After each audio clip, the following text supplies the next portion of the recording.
of transcendent beauty.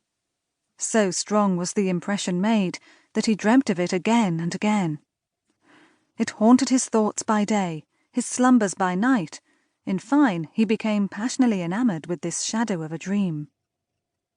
This lasted so long that it became one of those fixed ideas which haunts the minds of melancholy men, and are at times mistaken for madness. Such was Gottfried Wolfgang, and such his situation at the time I mentioned. He was returning home late on the stormy night, through some of the old and gloomy streets of the Marais, the ancient part of Paris. The loud claps of thunder rattled among the high houses of the narrow streets. He came to the Place de Grève, the square where public executions are performed. The lightning quivered about the pinnacles of the ancient Hôtel de Ville and shed flickering gleams over the open space in front. As Wolfgang was crossing the square, he shrank back with horror at finding himself close by the guillotine. It was the height of the Reign of Terror, when this dreadful instrument of death stood ever ready, and its scaffold was continually running with the blood of the virtuous and the brave. It had that very day been actively employed in the work of carnage, and there it stood, in grim array, amidst a silent and sleeping city, waiting for fresh victims. Wolfgang's heart sickened within him, and he was turning shuddering from the horrible engine, when he beheld a shadowy form, cowering as if it were at the foot of the steps which led up to the scaffold. A succession of vivid flashes of lightning revealed it more distinctly. It was a female figure, dressed in black.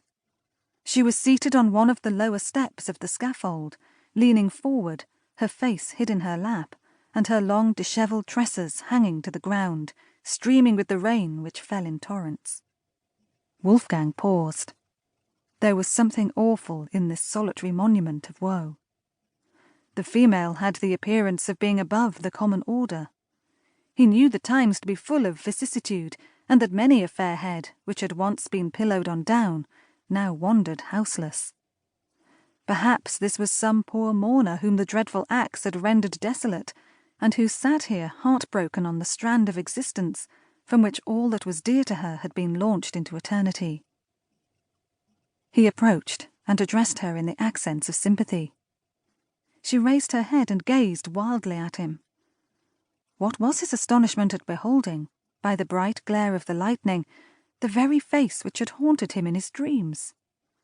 It was pale and disconsolate, but ravishingly beautiful. Trembling with violent and conflicting emotions, Wolfgang again accosted her. He spoke something of her being exposed at such an hour of the night, and to the fury of such a storm, and offered to conduct her to her friends. She pointed to the guillotine with a gesture of dreadful signification. "I have no friend on earth," said she. "But you have a home," said Wolfgang.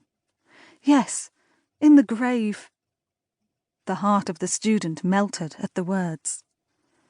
"If a stranger dare make an offer," said he, "without danger of being misunderstood, I would offer my humble dwelling as a shelter, myself as a devoted friend. I am friendless myself in Paris, and a stranger in the land. But if my life could be of service, it is at your disposal, and should be sacrificed before harm or indignity should come to you." There was an honest earnestness in the young man's manner that had its effect. His foreign accent, too, was in his favour. It showed him not to be a hackneyed inhabitant of Paris. Indeed, there is an eloquence in true enthusiasm that is not to be doubted. The homeless stranger confided herself implicitly to the protection of the student. He supported her faltering steps across the Pont Neuf, and by the place where the statue of Henry IV had been overthrown by the populace.